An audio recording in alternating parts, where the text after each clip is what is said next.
सच्चाई बात आपको मैंने पहले कहा कि तुम्हारे पास 7,000 करोड़ रुपए है, अपना विज्ञापन छाप के पूरे उत्तर प्रदेश में दिखाने के लिए तुम क्या काम कर रहे हो। और जब तुमसे सवाल करते हैं कि हमारे बच्चों को स्कूलों में पढ़ाने के लिए तुम्हारे पास शिक्षक क्यों नहीं, तो तुम कहते हो हमारे पास पैसे नहीं। और ये जब आपसे कहें कि पैसे नहीं, तो मैं अपने सभी युवा साथियों से कहना चाहूंगा कि भाई 1.5 लाख से ज्यादा सरकारी स्कूल और कॉलेजेस में शिक्षकों के सरकारी पद खाली पड़े हैं, जो इन्होंने बोल के तो रखे हैं पर रोजगार में नौकरी अपॉइंटमेंट नहीं देते। क्यों वो 1.5 लाख पद आज भी खाली हैं? क्यों ये सरकार वो 1.5 लाख पद जहाँ पे शिक्षकों को रोजगार दिया जा सकता है, हमारे बच्चों को पढ़ाया लिखाया जा सकता है और तुम्हारे पास बजट भी है, तो क्यों तुम हमारे बच्चों को, हमारे युवा साथियों को रोजगार और शिक्षा से दूर रखते हो?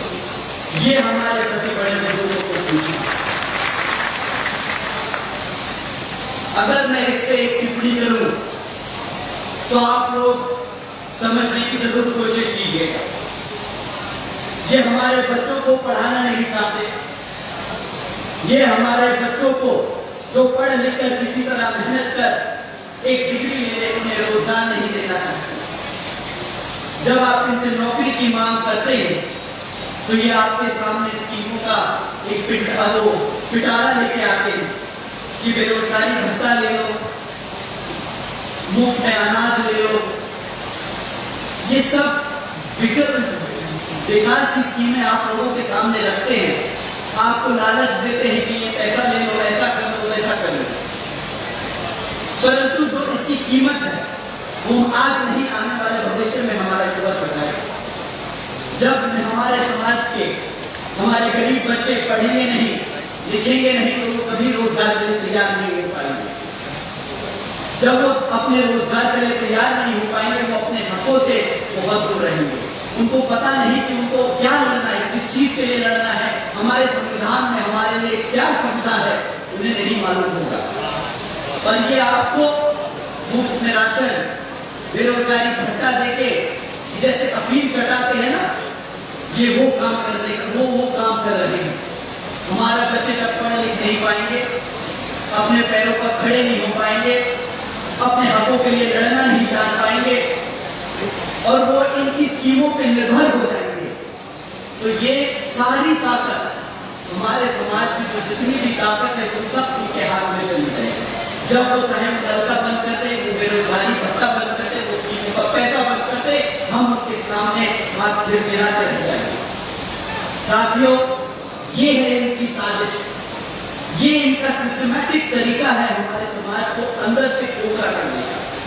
ये आप लोगों को अपने साथ साथ अपने बच्चों को भी समझाना होगा, जो आजकल सोशल मीडिया पे देखकर दूसरों को फॉलो करते हैं, उन्हें बताना होगा कि भाई हकीकत क्या है। मेड इन इंडिया का नारा तो दे दिया, बट मेड इन इंडिया के नारे के बाद एक्चुअल जॉब क्रिएशन कितनी हुई इस प्रदेश में, वो बताओ। साथियों, आज भाजपा की सरकार में हमारे यहाँ 2 करोड़ से ज्यादा युवा साथी बेरोजगार घूम रहे हैं और 2 करोड़ लोगों को तो ये रोजगार नहीं दे सकते। इनके पास सिर्फ 13 लाख पद हैं। 13 लाख पद भी वो खाली पड़े हैं, भरे नहीं हैं। तो साथियों, इन 10 सालों में भाजपा की सरकारों ने स्कूल बंद किए, हमारे शिक्षकों को पढ़ाने से दूर रखा और हमारे बच्चों को शिक्षा से दूर रखा। अब तीसरा सबसे इंपॉर्टेंट मुद्दा डेवलपमेंट का। यूपी की सरकार, जब भाजपा की सरकार 2014 में आई, उसके बाद 2017 में यहाँ यूपी में आई, तो उन्होंने बहुत बारी उनके नेताओं ने सड़क में जाकर मीटिंगों में, इंटरव्यूज में ये कहा कि भाई 2024 तक हम भारत की हर सड़क को अमेरिका की सड़कों से बेहतर बनाते। पर इनका रिपोर्ट कार्ड क्या कहता है, हकीकत क्या कहती है?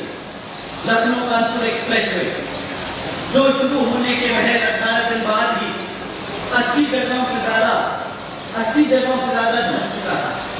4,500 करोड़ की लागत से ये लखनऊ कानपुर एक्सप्रेसवे बना, पूरे देश में सबसे महंगा एक्सप्रेसवे है। और महज 18 दिन के अंदर इसमें इतने गहरे गहरे गड्ढे आ गए कि वो अब चलने लायक नहीं बना। पूर्वांचल एक्सप्रेसवे जिसकी सड़क 15 फीट आज की डेट में धंस चुकी है। बुंदेलखंड एक्सप्रेसवे जिसके उद्घाटन के चंद 5 दिनों बाद ही बारिश के चलते वो भी धंस गया। गंगा एक्सप्रेसवे अप्रैल में उद्घाटन हुआ और जुलाई में ही 5 से 10 मीटर वो भी धंस गया।